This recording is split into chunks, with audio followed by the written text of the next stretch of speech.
6, 5, 4, 3, 2, 1. Okay.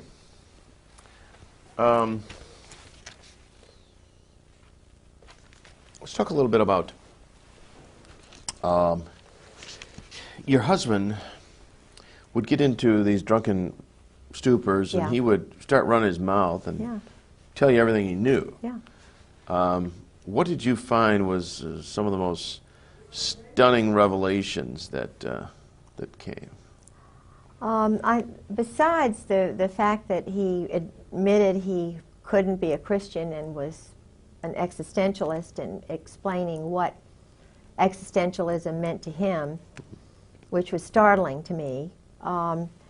The other parts of some of the things he told me, which really startled me and frightened me, was his attitude towards murder, which he said was not murder, because he said emotions are not involved. His cold, calculating view of the destruction of innocent human beings meaning nothing to him, having absolutely no feelings about ordering others to do that. Now, did he ever carry out some of these murders himself, do you think? Oh, of course, yeah. In fact, he told me about Malcolm Kerr's murder. Malcolm Kerr, who's that? Malcolm Kerr was a British double agent who worked in California. He was one of these joint, these intelligence operatives who worked for both sides. Okay. And he had been in California, but he was doing intelligence work in Beirut, undercover. He was the head of the American University of Beirut, AUB, which is in Lebanon. Okay. Now, my husband was the liaison between the White House and President Jamal, the brother of the first president who was murdered. My husband was involved with assassinations and operations. Okay. He was very upset with Malcolm Kerr because Malcolm Kerr refused, although they were already there, the Marine snipers, the assassins, who were under my husband and General Joy, and Al Gray, of course, were hiding in the dormitory at this university. And, of course, General Gray, General Krulak, General Wilhelm, now Charlie Wilhelm was there. He is now my husband's special boss. And they were undercover there. And they had Malcolm Kerr murdered, simply because Malcolm Kerr would not allow the Marines to stay in the dormitory. Had I been Malcolm Kerr, I wouldn't have wanted rowdy Marine assassins living in a dormitory with children, essentially, adolescent young children, having set, you know, with their perversion and some of their behaviors. So he was put away for that very reason, George told me. Then there was Did he give you Dorman. any details about how he was killed? No, he told me that he had to be gotten rid of because of that. He then said that, and oh, this is interesting, Mary Clark Yost Halab my husband is handled by her. She is an American double agent who was put on my husband's case because she could handle him. They had an affair, of course, while my husband was first married. I found out about it because she called the house after we were married and wanted to talk to him. And I found in his papers a photograph of her and her bio and all kinds of information on her. And her address in his address book, and I want you all to see that in this movie. I have a photograph of her. They had a long-term affair the whole time he was in Beirut, while she was married to an Arab intelligence double agent who was underneath Malcolm Kerr. Okay. And who took over when Malcolm Kerr was murdered by them. So what you have here is a favor essentially done to Yost. She was Yost. She's from Louisiana. Baton Rouge, New Orleans. How did she enter the intelligence picture? Was she recruited from school? She was at, trying to think. I have her bio. Okay. English major, written books on British literature, Phi Beta Kappa. She went to the American University in Beirut. She married an administrator there who became, because of her position, you know, they love the mixed marriages. He was mixed marriage in the sense of? For the double agents. If an agent marries an agent of from another country. Yeah, they love that. The intelligence community love that. The State Department loves that.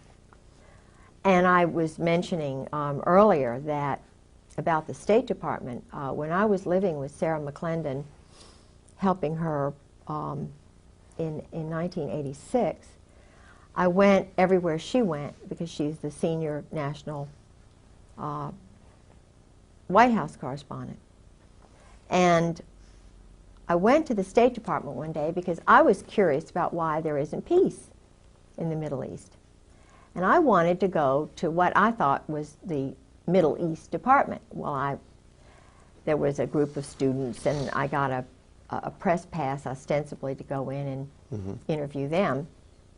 So I left them and meandered up to the Near East section.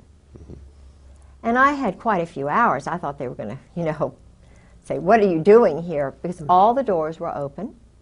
They had these little buttons on each door, you know, that they could have closed and you could have had to have known somebody to get in, which I think is terrible. To have the American people not know and not be allowed into the State Department without a special Sarah McClendon. If I hadn't been living with the senior White House correspondent, I, as a citizen, would not be welcome at the State Department. Now, if they're interested in peace and they're interested in that kind of thing, they're certainly not showing it by the closed door policy. So I went in. There were about 8 or 10 offices. I went in every single one. I was looking to find out who the leaders were. I knew about Aaron David Miller. I knew about David Satterfield, who really wasn't David Satterfield. His family were Zionists who changed their name to David Satterfield, who was a Virginian senator back in the 30s, who had a wonderful name. It's like Jonathan Pollard. He took the name Pollard, which wasn't his name, because of Governor Pollard. I was married to Governor Pollard's grandson for 21 years. They take the names of honorable people, and then they're not honorable. And what was his name previous to Senator? He lived, now Aaron David Miller, I think that is possibly his name. It might have been Mueller. And I'm not saying that just because they changed their name, they're bad. Right. But what I am saying, that there is this idea that go ahead and change it and be somebody else, kind of a snake, you know, changing colors for the moment, not being honorable and truthful. Saying my family is Rosinski. Heck, I'd be Rosinski. You know, I'm the 8th Catherine in a row from Scotland. It's ridiculous. But my daughter's Catherine and my granddaughter's Catherine. We're just, you know, it's a family tradition. Weird, but we're happy with that. David Satterfield, the reason I went there was because in the spring I went to a dinner. It was either a dinner or a luncheon that the World Affairs Council had in Norfolk. And he was speaking. And I'm very interested in peace because as a Christian, sure, I want it. I know it's possible if people are reasonable. And this talk that David Satterfield gave, there were probably 20 mentions of Israel to one of the Palestinians. He was extremely biased, arrogant. The arrogance is what bothers me, because you can't have peace, you can't have justice where there's imbalance. And even that comes from the Greek Furies, you know, the female who holds the justice. Women understand balance and justice. And women know, mothers know, if you show favoritism towards one child, the other child's not going to be normal the rest of its life. So a wise mother is fair and tries to be balanced, as most families do that are balanced. Well, after having heard the bias and so forth, and then seeing other people who were involved at the State Department in Norway when I was there, when my husband was doing some weapons deals with Newt Eigum and some of the State Department people under the table when we were supposedly going to Moss for the mayor, and her husband and George were doing some deals. He's sort of a pilot, and you know, there's a lot going on between Norfolk, Virginia Beach and Norway, and weapons deals and so forth now because of what they set up in the spring of '95. So I went into the State Department Near East section and found there was not one single Palestinian, not one single Muslim, religious, Saudi, you know, Jordanian, not one Christian Protestant, not one Roman Catholic, not one plain old American, whatever, from Corn Pone. Every single person in all of those offices were either Zionist, Israelis, whatever, and they had pictures all over the wall of Israel, Israel, Israel. They had magazines, Israel Today. You know, I was given a copy of one. And there were yarmulkes, you know, and the Israeli writing. In other words, and I asked one of the women after having gone through about, you know, 4 or 5 of these offices, I said, because I was pretending like I really, you know, I was just kind of wanting to know where the Palestinian office was, you know. She said, well, we handle all of that. We handle all of that. And this is the State Department, the Near East, the part that handles Israel, Jordan, all of these. Egypt. Yeah, the Near East section. Yeah. It was just totally dominated by Israeli. Totally. And at that time, the spokesman, I can't remember his name, he was a Zionist, the spokesman for the whole State Department. Of course, we know that, and I'm not saying that Madeleine Albright is doing a bad job, because I feel as though, being a woman, that she is definitely a lot more balanced than Weinberger when he was there, Eagleberger, Schultz, or any of them. Because I feel as if she's trying to do it, but she's not strong enough. There needs to be a fairness in the State Department, because all the weapons sales under the table are going through the State Department. That's why Ron Brown was murdered. Ron Brown tried for the first time to take away the unfair State Department monopoly on illegal weapons and drug deals. Because the weapons, the drug money is paying for the weapons. The brand new weapons are sold by agents of Israel or this. No, is this a conclusion you've drawn based on your knowledge of this? Yeah, Gorbachev, whatever the guy's name is. Bonifar. Gorbanifar. Gorbanifar, and it was either him or my husband worked with him.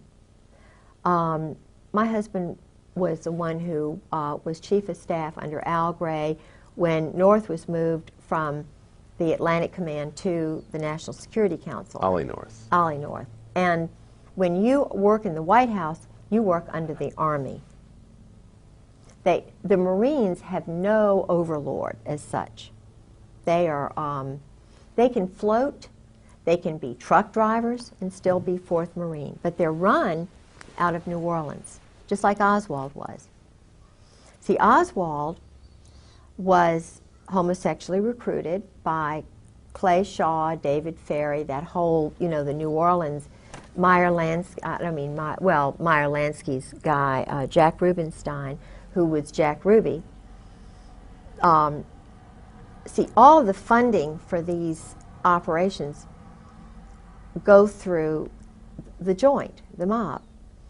And Oswald's mother had moved to New York, and he had gotten under this Zionist psychiatrist. I can't remember his name. But he came down to check on him. He was brilliant, but he wasn't motivated.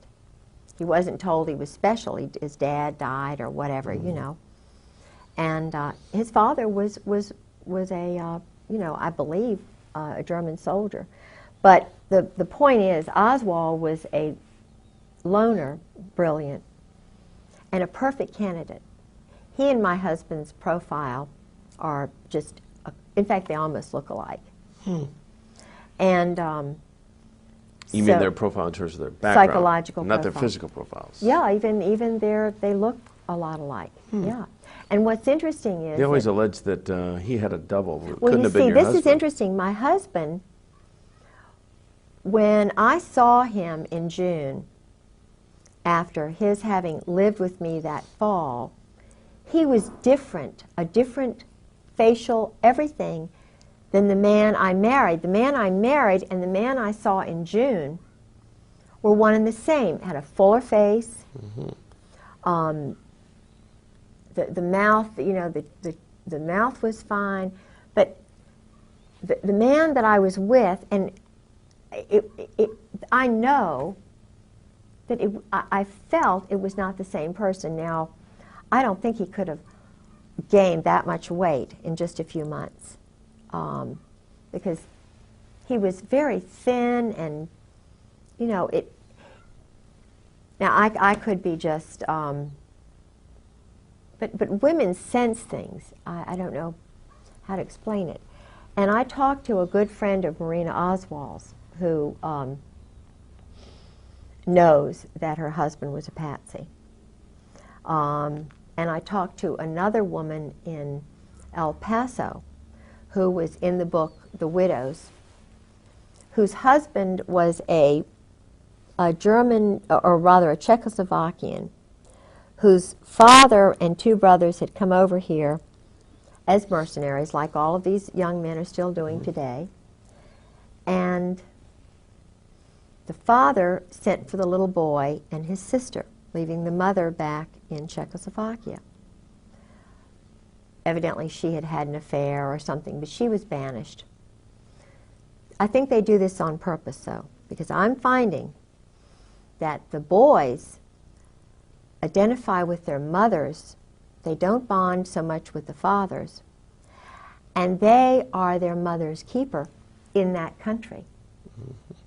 Now, I've talked to an Indian who had this situation, a little boy from Haiti, and a young boy from Romania. Each and every scenario was the same. The mothers were back there.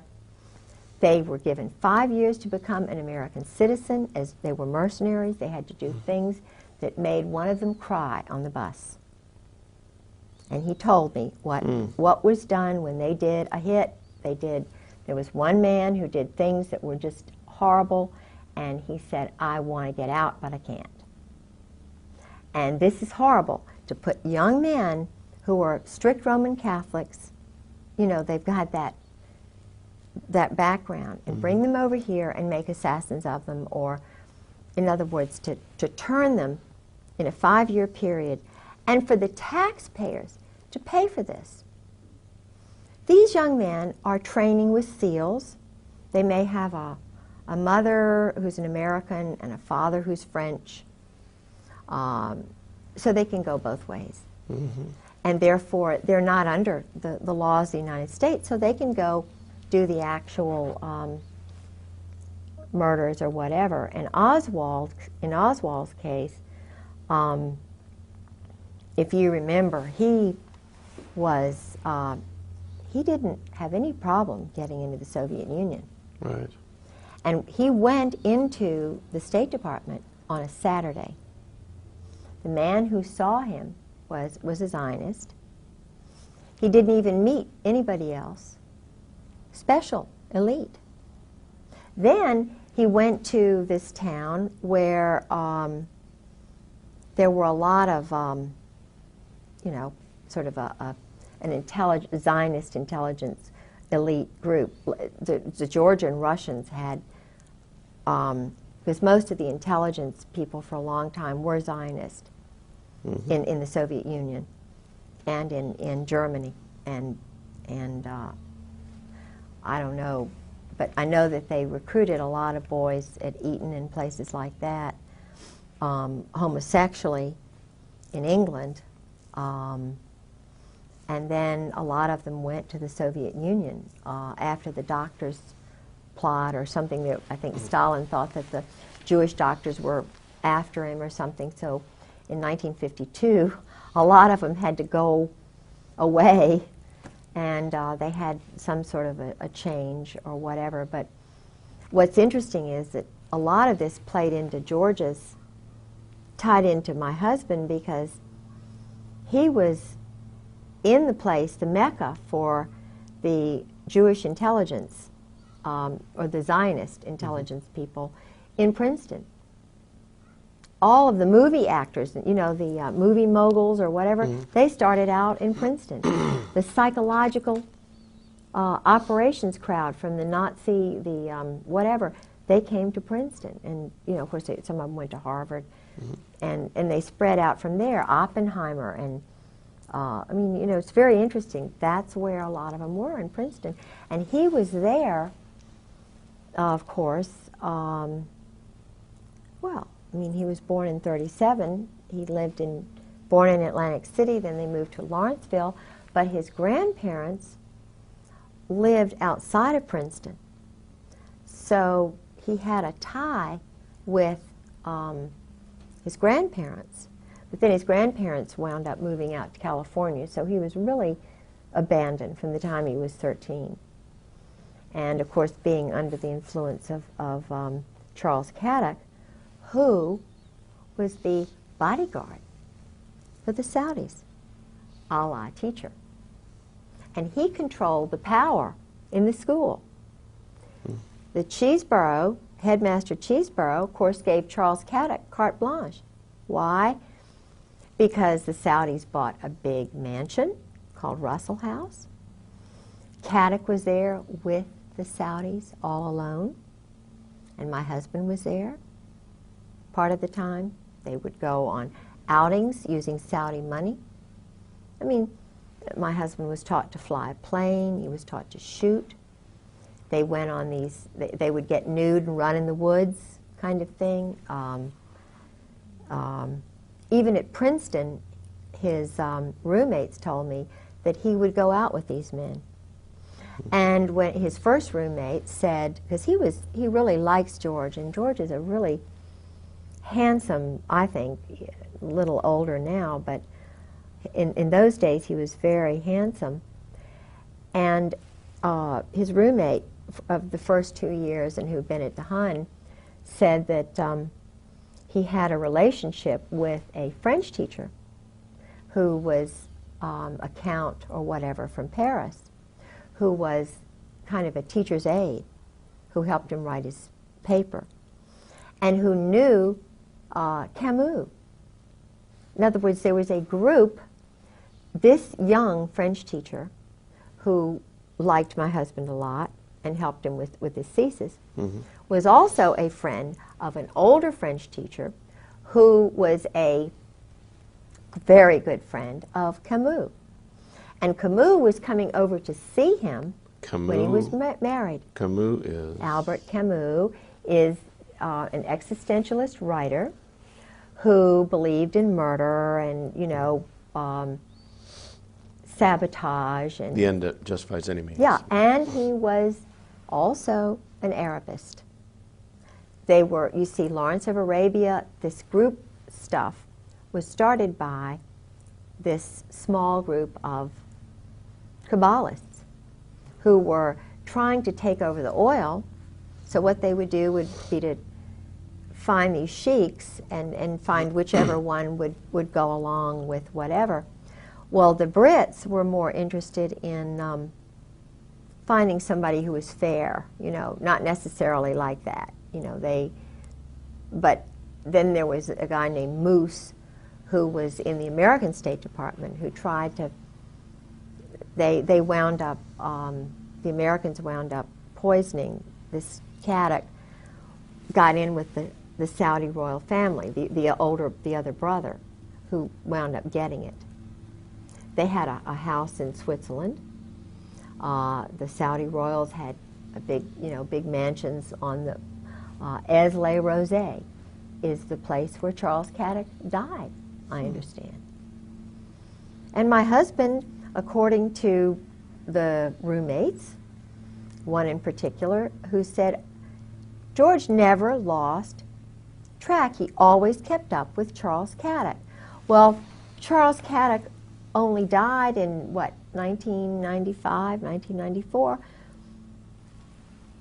I only heard of him as a teacher in the first 3 years of marriage.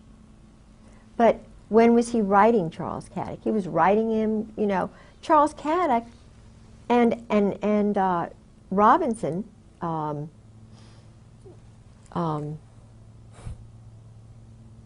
Robinson, I can't think of his name now. You probably will tomorrow. Alexander Robinson. Alexander Robinson. Was a Marine, very handsome, young, went to the Hun School, and was in Saudi Arabia, in these places, came fresh from there to the Hun School. Went to Columbia University as a history major, which is an intelligence school. Columbia is a school where, you know, for example, Nussbaum went, who was across the hall from Vince Foster. I believe Ezra Pound went there, but in other words, Ezra Pound knew too much, so they just put him in St. Elizabeth's Hospital. Right. And it was a wonderful Virginian who got him out. You know, in the movie JFK, there's a scene where it shows this homosexual. You've seen the movie JFK? Mm-mm. Oh, okay. Well, I presume too much, but there was a scene involving Ferry and who's the other guy in New Orleans? David Ferry and Clay Shaw. Clay Shaw. Clay Shaw was OSS. He was also in intelligence, and he was homosexual. Yeah, and they did dress up. They were in that movie, in complete drag and a real weird thing, and I'm sure that struck a lot of people as it's very odd that these people would be homosexual like that. But that actually, the movie very. I'll have to see that. Evidently, very frankly, brought that across. Yeah. Yeah. Well, what's interesting to me is this book, The Widows, has 4 spies, double agents, who work for the United States and Soviet satellites or whatever who were murdered. And they worked for the sort of the Navy and the Army, and one of them was a man who was murdered outside of the Army's intelligence headquarters outside of Washington, and in a Holiday Inn, I think it was. And just before he was murdered, he called his wife back in El Paso and said, "The Army is going to kill me. They're going to kill me." Well, he was murdered, and the Army did kill him. Now, this is a fictional account, or this No, really happened? it actually happened. Oh, I was saying the book The Widows is not fiction then. Oh, no, it's all. Golitsyn, the spy Golitsyn was in there. There were a couple of others. Paisley, who was murdered almost like this other man. Paisley was murdered like William Colby. Paisley was also hanging around with homosexuals. He went to the Rush River Lodge. That is the one. So did Bob Woodward. Bob Woodward, you know. The reporter? Yeah, yeah. Henry Kissinger was a well-known, totally a homosexual, not even both ways. And so his wife is a marriage of oh, it's just a convenience. Yeah, and he might, you know, maybe he's discovered women in his late age, I don't know. But no, I heard through a very well-grounded German that Henry's best friend's father told Henry to stay away from him, and that's why Henry left. The family were embarrassed, and Henry went to Britain where they did this, and then changed his name from Heinz to Henry.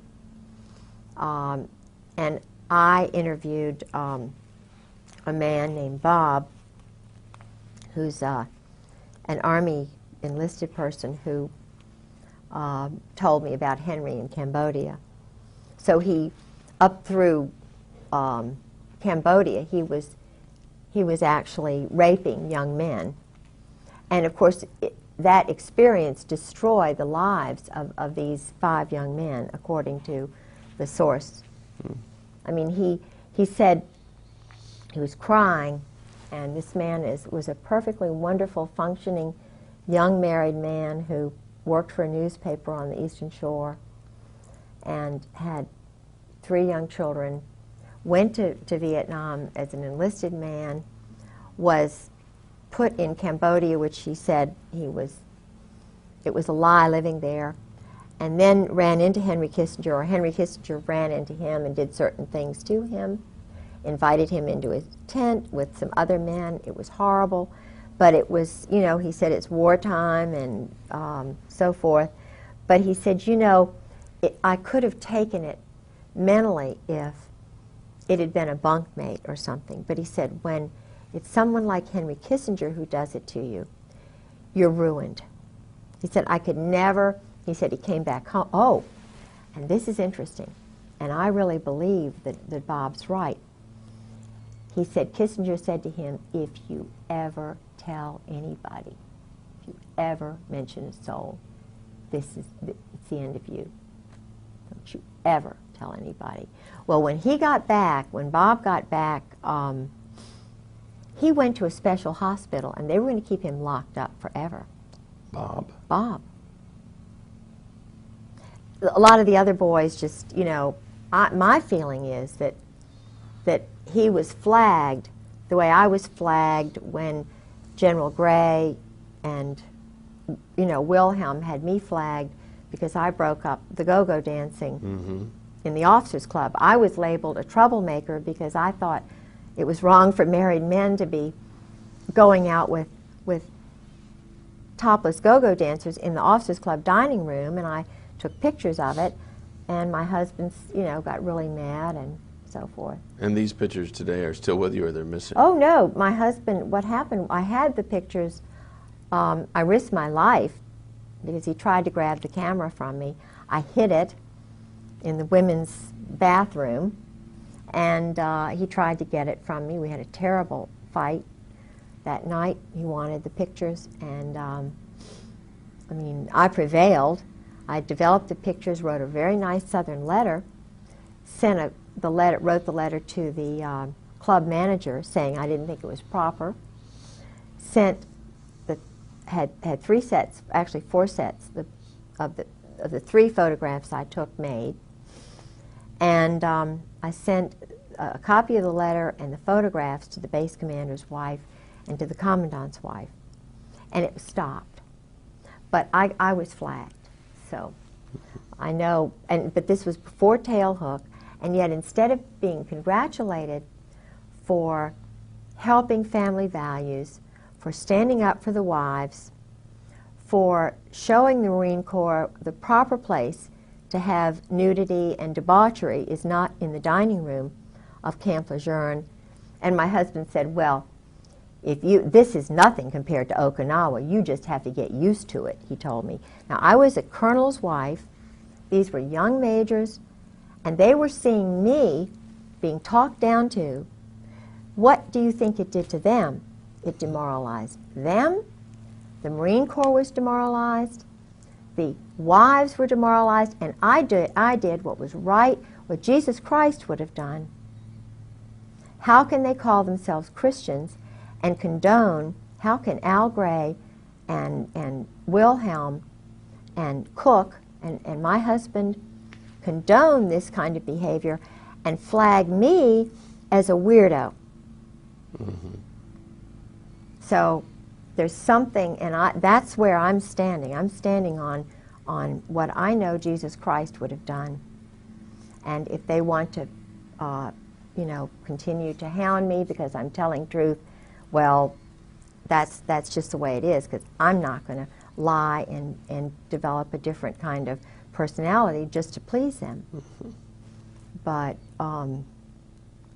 anyway, that happened. Well, it's certainly honorable. Now, so then the book, The Widows, continues with... Yes, yes, and I contacted this woman. There was a detective who had to be hired. She knew he'd been murdered. The Army covered everything up. She had an independent investigator, and the interesting thing which happened was that she worked in a toy shop. This isn't in the book. She told me this over the phone. This is Mrs. Yeah, it's like Klein. Well, at any rate. So yeah.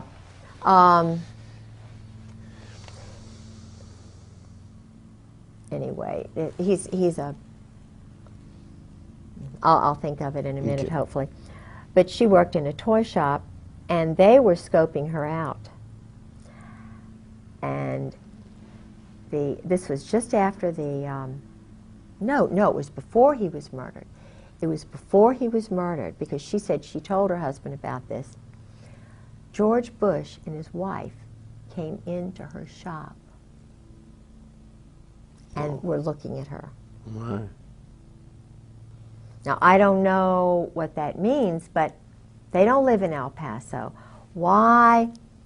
And he was doing all of the Russian, Mexican, Trotsky kind of work for... George Bush? George Bush. No, this guy. This guy was? Yeah. And this is while Weapons George sales, was CIA director? Right. I believe he was CIA director then. But the interesting thing to me was that why would he scope the wife? Why would he bring Barbara in? Did Barbara know? Was he just using Barbara as a, But she was being observed. And it was shortly before he was murdered. And I know that Parker Host, my husband's friend, has dealings with George Bush. So, I don't know. I know there's a lot to do with oil and Aramco and, Texas and all of that. I know it's very complex, but where I draw the line is murder and assassination and corruption and lies and deception and cruelty to innocent women and children and families, just because they're not elite. Mm-hmm. Just because, now, Mrs. Bush is in the Colonial Dames. So is my mother. Colonial Dames? What Colonial is Dames. It's a, Colonial Dames is a very elite group of women, they think they are, who are descendants of George Washington's aides. Oh. And they own George Washington's ancestral home Solgrave Manor in Great Britain. They run, they have Wilton in Richmond, which is an old house where Lafayette visited. I know there's a connection with Lafayette and the Masons. And I know there's a big Mason contingent in the warfare selling group, because the head admiral in Norway, Igam, no, I think it's, no, not Igam, because he's in charge of the prisons which have the drug lord. He's running the drug lord out of his prison, and he's a friend of George's, Newt Igam. They were talking about this, as though I would know about it, you know. And he has a house or a cottage right outside of Kolsås, Norway, which is where they have their underground, one of their underground bunkers. They have one in Narvik, and they do a lot of the cold weather training NATO does up there. But I know they're doing weapon shipments out of Norway. Okay, we'll call this a wrap for I'm tired. this session. You have done a stellar job. Well. You have done a stellar job.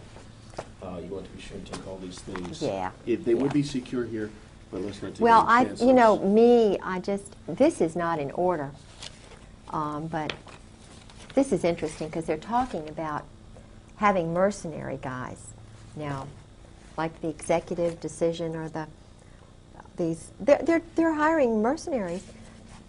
Countries are to do, but it's not just countries that are hiring mercenaries. It's you know, others. This is his Princeton yearbook, and you know what some of the guys are doing his year, which is interesting. Okay, all set.